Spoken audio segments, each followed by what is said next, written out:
The CIA doesn't recruit heroes.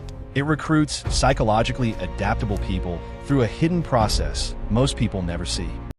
Pop culture usually presents the ideal spy as a square-jawed patriot, handpicked for their impeccable psychological stability and elite military background. But modern recruitment often begins in much more ordinary settings. In the late 1990s, a 27-year-old might be sitting in a college computer lab filling out a standard online application to join the Peace Corps. A blinking red page suddenly interrupts the application, informing the user they may qualify for other government positions if they put their application on hold. When the agency pays for the plane ticket and reserves the hotel, it doesn't feel like a loss of agency. It feels like an adventure. But this sequence of small, frictionless steps initiates a habit of simple compliance, a process mirrored in military basic training, where recruits find comfort in letting someone else decide when they eat, where they sleep, and what they do next. This machine monitors involuntary stress responses. Tracking fluctuations in heart rate and blood pressure establishes a baseline to identify hidden sensitivities, but this creates a loophole. Lacking the conscience to trigger anxiety, a sociopath remains completely calm, leaving the needles flat even when deceptive. The agency pairs these readings with a Myers-Briggs type indicator to see how a recruit functions when all their resources are removed. They are specifically looking for candidates whose core personalities remain high-performing in emergencies, a trait often found in survivors of childhood trauma who have already spent a lifetime adapting to unstable or dangerous environments. This vetting process identifies a very specific tool, an individual who is psychologically adaptable and comfortable with deception, yet emotionally vulnerable enough to be hooked by the agency's own ideology. Digital surveillance has reached a staggering scale.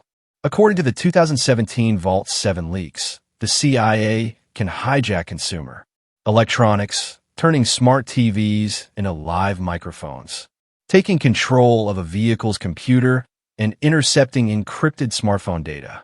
But even the most sophisticated hack has a limit. Digital intercepts can record what an adversary is doing, but they cannot explain the motivation behind those actions.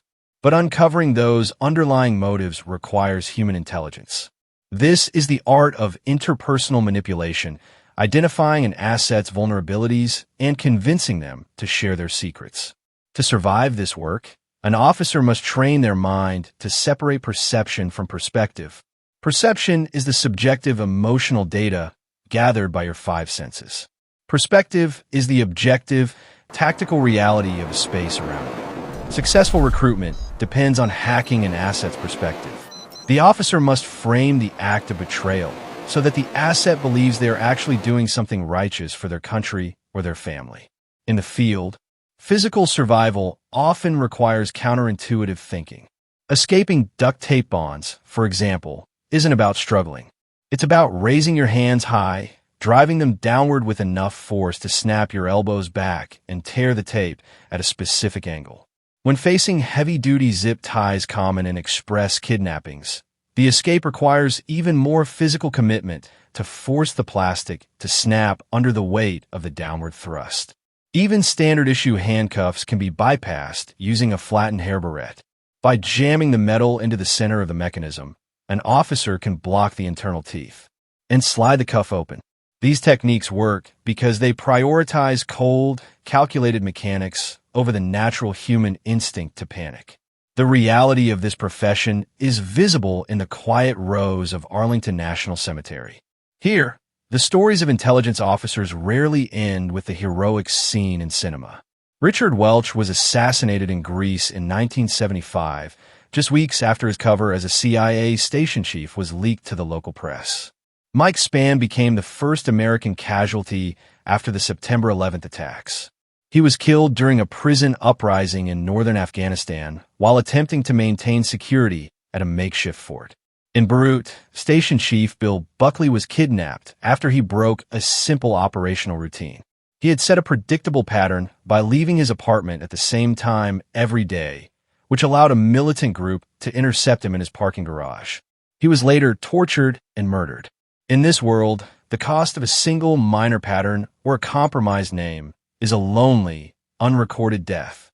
John Karayaku spent years as an operations officer, eventually leading the capture of Abu Zubaydah, a suspected high-ranking member of al-Qaeda. In the years that followed, Karayaku witnessed the internal reality of the agency's black site program. He learned that Zubaydah had been waterboarded 83 times, a practice the U.S. government publicly claimed it did not authorize.